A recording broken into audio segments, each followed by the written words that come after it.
উল্টা মা বাবার যদি সেরকম অবস্থা হয় যে সেখানে তারা সাহায্য প্রার্থী, তাহলে তার যে সন্তান সে যদি মানে হয় পার্সন উইথ মিনস, তাহলে তারও সেই বাবা মাকে মেনটেন করা বা তার কাছে এই ভরণ পোষণটা দেওয়া, সেটা তার তরফে একটা ডিউটি, আর এনাদের তরফ থেকে সেটা তাদের পাওয়াটা এটা অধিকার। এবার পাওয়া মানে আমি এটা পেতে পারি, এটা কোর্টের সামনে গিয়ে যতক্ষণ না আমি গিয়ে এটা রিড্রেস করছি, যতক্ষণে আমি একটা কোনো ওখানে একটা পিটিশন ফাইল করছি, ততক্ষণ অবধি কোর্ট তো জানবেই না যে কারোর এরকম আদৌ কোনো অধিকার ভঙ্গ হয়েছিল হয়। তাই জন্য সেইটা যেমন একটা সবার ক্ষেত্রে জানা প্রয়োজন। এছাড়া টুকরো টুকরো অনেক ছোটো ছোটো জিনিস যেটা অনেক মানুষই জানে না। একটা সিম্পল জিনিস হচ্ছে যে কোনো পুলিশ অফিসার চলে এলো আপনাদের বাড়িতে কোনো সময়, এসে একটা বলে দিল যে কোনো একটা কারণে আপনাকে নিয়ে যেতে চায় সেই পুলিশ স্টেশনে, তো আপনি কেন যাবেন? তার হাতে কোনো ওয়ারেন্ট নেই, আপনার কাছে কিছু দেখাতে পারছেন না সরকারি কোনো কাগজ, যে খালি পুলিশ অফিসার নামের জোরে চালালে পরে আপনি কি একেবারেই বাধ্য নন কোথাও যাওয়ার জন্য। আমি একটা মানে নিজের একটা অভিজ্ঞতা বলতে পারি। আমি তখন ন্যাশনাল ল ইউনিভার্সিটি যোধপুরে পড়াতাম, তো আমাদের একটা CHRI এর একটা প্রজেক্ট ছিল। সেই প্রজেক্টে এই যারা ছাত্রছাত্রী এদেরকে মানে প্রতি সপ্তাহে নিয়ে যেতাম আমি যোধপুর জেলে, মানে যে যোধপুর জেলে এখন আসারাম বাবু রয়েছে। এবারে তাদের কাজ ছিল মানে ওখানে জেলের মধ্যে একটা 17 জিকের একটা লাইব্রেরি থাকতো, সেখানে সব আলাদা আলাদা কয়েদিরা এসে বসতো। তো মানে ইন্টার্ন নিয়ে যেতাম, প্রতি সপ্তাহে নিয়ে যেতে যেতে আর কি 6-7 মাস ধরে কিছু কিছু ছাত্র এরকম হয়েছে যে 2বার গেছে 3বার গেছে। তারা বারবার গিয়ে এরকম একটা কয়েদিকে দেখতো যে মানে বারবারই ফেরত আসে ওখানে। তাকে একবার জিজ্ঞাসা করা হয়েছিল আপনি অপরাধটা কী করেছিলেন যার জন্য আপনি এতদিন ধরে ওখানে পড়ে আছেন? তো সে বললো যে একবার এরকম হয়েছে যে যোধপুরের যে রেলওয়ে স্টেশন সেখানে সেই ভ্যাগাবন্ডের মতো ঘুরে বেড়াতো। এবার একদিন ওখানকার কোনো মালগাড়ি একটা গুডস ট্রেনে আগুন লেগে ক্ষতি হয়ে যায়। এবার ওখানে যে RPF তাদের কাজ ছিল কাউকে না কাউকে দেখানো যে মানে মালগাড়িতে তার এমনি আগুন লাগতে পারে না, কেউ না কেউ আগুন লাগিয়েছে, সেটা কে সেটা ধরে একজনকে নিয়ে আসা। তো কাউকে পায়নি, তো ও লোকটা ঘুরে বেড়াচ্ছিল ভ্যাগাবন্ডের মতো, ওকেই ধরে নিয়ে ঢুকিয়ে দিয়েছে। প্রথমে আর কি তার নামেই মামলাটা করা হয়েছে এবং তাকে দিনের পর দিন ওই জেলের মধ্যেই ঢুকিয়ে রাখা। এবার প্রশ্নটা আছে যে আমাদের আইন বলে যে কাউকে যদি অ্যারেস্ট করা হয় তো সে within 24 hours the person should be presented before a magistrate। তার মানে কোনো ম্যাজিস্ট্রেট বা জাজের কাছে তাকে 24 ঘন্টার বেশিক্ষণ মানে তাকে তার মধ্যে তাকে প্রেজেন্ট করতেই হবে, এটা তার অধিকার। এবার যদি তাকে প্রেজেন্ট করে দেওয়া হলো তাহলে নেক্সট যেটা দাঁড়ায় যে যদি ওখানে পাবলিক প্রসিকিউটর মানে সরকারি কৌশলী যদি প্রমাণ করতে পারে যে এনাকে জেল থেকে মানে যদি কাস্টডি থেকে বাইরে বার করে নিয়ে আসা হয় তাহলে মামলার ক্ষতি হতে পারে, ট্যাম্পার করে দিতে পারে এভিডেন্স, তাহলে তাকে মানে 14 দিনের জন্য পুলিশ কাস্টডিতে রাখতে পারে।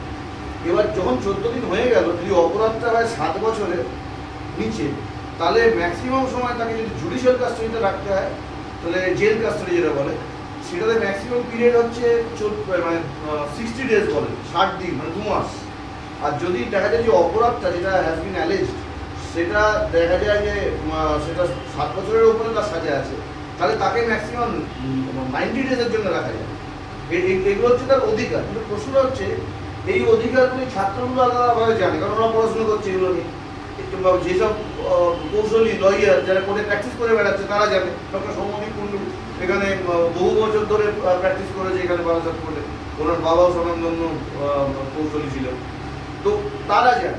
কিন্তু আম মানুষ তারা কিছুই জানে।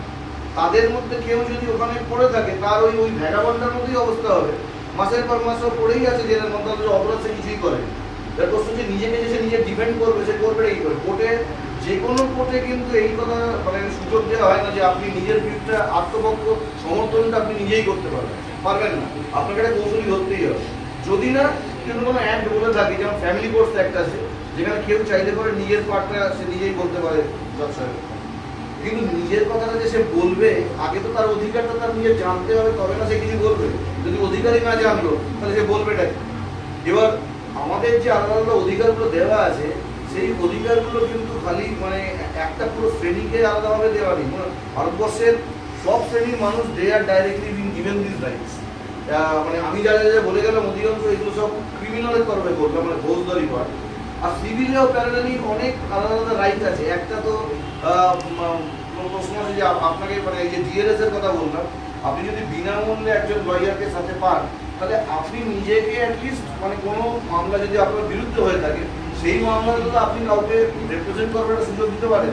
মানে অধিকাংশ ক্ষেত্রে দেখা যায় যে ধরা যাক একটা ডাইভোর্সের মামলা হয়েছে, হাজব্যান্ড মানে যে স্বামী সে স্ত্রীর বিরুদ্ধে মামলা করেছে এবং মামলা করে বলেছে যে এই কারণ, তার জন্য কোর্ট যেন তাদেরকে ডাইভোর্স দেয়। দেখা গেল যে স্ত্রীর ক্ষেত্রে এই আলাদাভাবে এই কোর্টের এই খরচাপাতি এটা বহন করবার মতো তার পয়সা নেই, না থাকাটাই স্বাভাবিক। হয়তো তার নিজের যদি রোজগার না থাকে, তাহলে তখন যে সে প্রথম জিনিসটা ফাইল করে যেটাকে বলে অ্যালিমনি পেন্ডেন্ট ডিলে, মানে এটা হচ্ছে অ্যালিমনির একটা পিটিশন যে আমাকে প্রথমত ছাড়াছাড়িটা এখন পর্যন্ত হয়নি, মামলা যতক্ষণ চলবে আমাকে সেই সময় অবধি এই মামলাটা চালানোর মতো যদি খরচা কোর্ট যেন আলাদাভাবে ব্যবস্থা করে আমাকে দেয়। এবং মানে কোর্ট যে ব্যবস্থা করবে সেটার জন্য যার অলরেডি তাকে মেনটেন করার ক্ষমতা আছে, মানে স্বামী যদি হয়, তাহলে তার ক্ষেত্রে কোর্ট একটা অর্ডার তৈরি করে তার গাড়ি একটা প্রেশার ক্রিয়েট করবে যাতে সে ওই টাকাটা তাকে দিতে বাধ্য হয়। কারণ তার পক্ষে তার নিজের মানে এই মামলাটাকে বহন করা সম্ভবই না।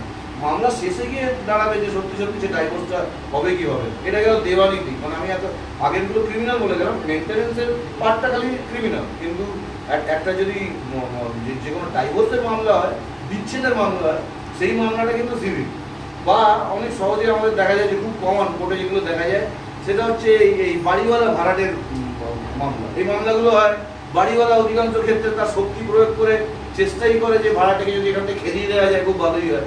তো সেক্ষেত্রে মামলাগুলো আলাদা আলাদা কারণে থাকে, কেন তাকে ওখান থেকে এভিট করবার চেষ্টা করছে, এমনকি যে সে ভাড়া দেয়নি 3 মাস ধরে, নাকি এরকম কেস যে বাড়িটা তাকে দেওয়া হয়েছিল বা থাকবার অধিকারটা দেওয়া হয়েছিল রিলেটিং টু রেসিডেন্সিয়াল পারপাস, তাকে বলা হয়েছে যে বসবাসের জন্য তোমাকে জায়গা দেওয়া হলো, সে কোথা থেকে একটা